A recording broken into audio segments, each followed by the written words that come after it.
to talk to Marcy about this. I didn't get a chance earlier when we listened to Marcy's question. Marcy from Prescott, Arizona.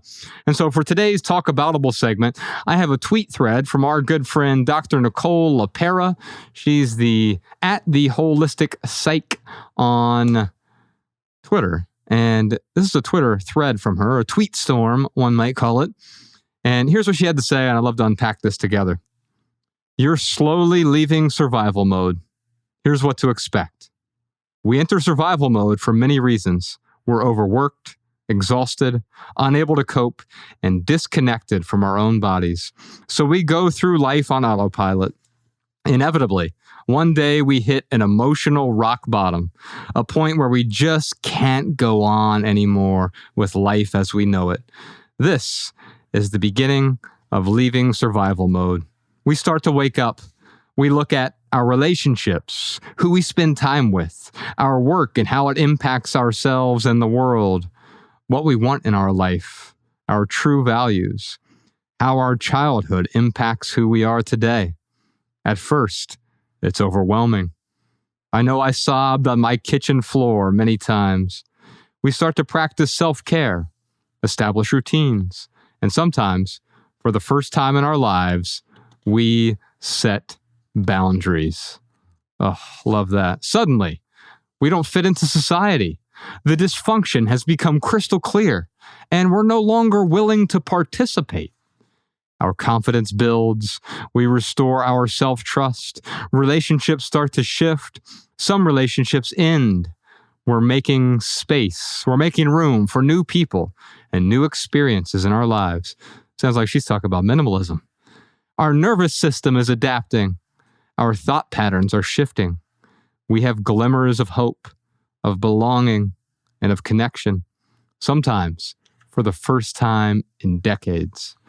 Instead of people-pleasing, we're respecting ourselves. We're making choices in our own best interest instead of people-pleasing. That's why I thought it fit with Marcy's question really well, because you were talking earlier, TK, about once you're free from pleasing all the people, you're free from needing all the things, needing the praise, needing the veneration, needing the adulation. She goes on to say, we are choosing ourselves. It's not an easy journey, and it's worth it. Who's on this journey? And I found that many people who call into our podcast or listen to the podcast, they're on some iteration of this journey, leaving survival mode. Because you don't thrive in survival mode. You survive. You make do with what you have. But also you begin to realize, as she illustrates here, I've been living my life on autopilot. And I've never stopped to look at my relationships. Who am I spending time with? I don't look at my work, how I contribute creatively to the world. I don't look at what my values are. By the way, we have a values worksheet over at theminimalists.com/V. And so many people, tens of thousands of people have just printed this out. It's a one-pager, and you get to identify what your values are. And for the longest time, 30-something years, I never sat back and said, what do I actually value? Because the truth is, however I spend my 24 hours, that's what I value. If I spend 16 hours playing video games today, okay, fine, if that's what I truly value. But is this actually getting in the way of what I value? And what she says, it's overwhelming at first.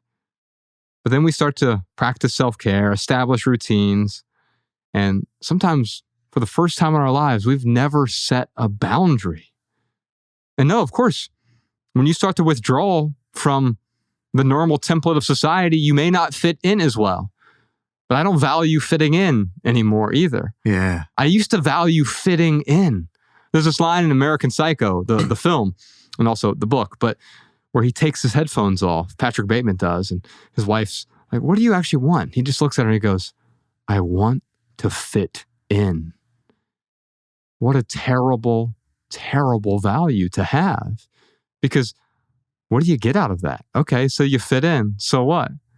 And then ironically, we also want to fit in, but then what else do we want? We want to stand out. Yeah. And so I want to fit in, but I also want to stand out. And of course, that makes us miserable, and we lose confidence. We don't trust ourselves, and our relationships aren't the relationships we actually want in our lives. And so when she says our relationships start to shift, some relationships end, that's just a natural part of maturing, of beginning to not fit in, right? Of not people pleasing.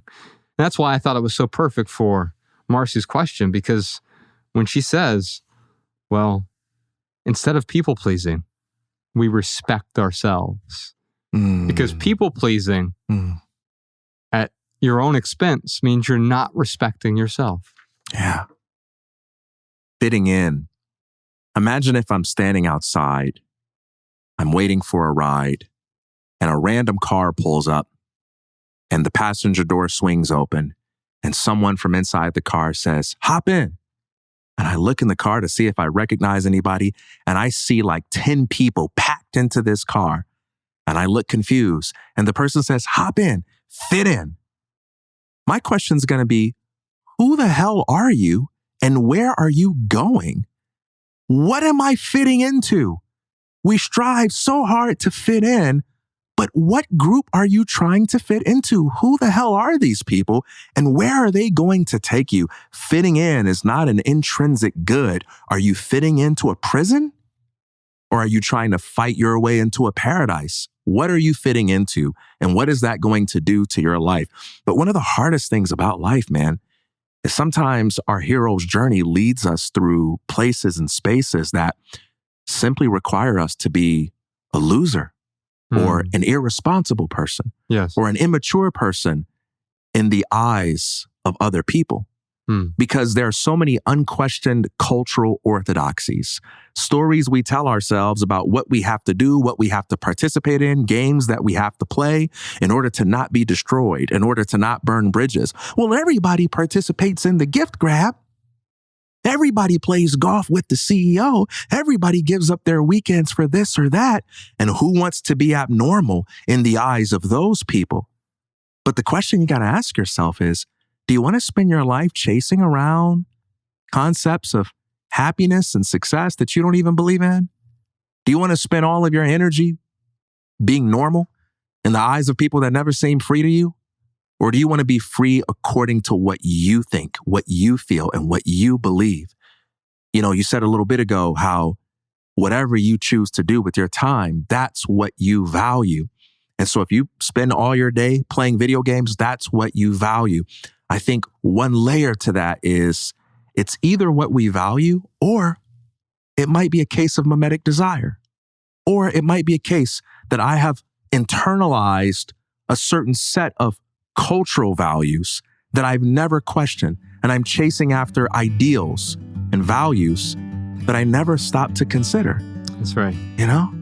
Did you enjoy this standalone Patreon highlight? If so, you can listen to full episodes of the Minimalists private podcast available exclusively on Patreon. Visit patreon.com/theminimalists or click the link in the description. Your support keeps our podcast and YouTube channel 100% advertisement free.